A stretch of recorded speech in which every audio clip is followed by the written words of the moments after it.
Go. Why is my car leaking oil? That's a big question. Over here at Cars Russell McChesney Parker, we're talking about oil, but a lot of times we don't know it's engine oil. So we have a fluid leaking and we're not really sure what it is. So you've got transmission fluid, coolant, power steering, brake fluid, and engine oil. So let's kind of touch on each. Engine oil, if it's not leaking out really bad, it's okay to drive it to the shop, get it checked out. If it smells on the exhaust, then be careful, especially if it's in an area that gets really hot, it can be flammable. Second, coolant. I would not recommend driving a coolant leak unless you know that it's a small leak and it's okay to drive. Most of the time, your chance of major repairs, and it could be something that you want to just have trouble.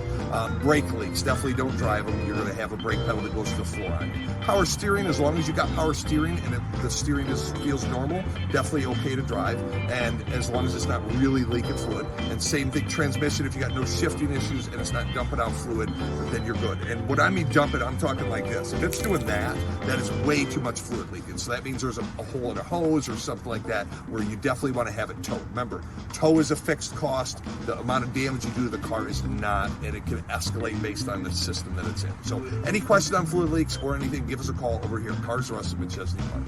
877-4277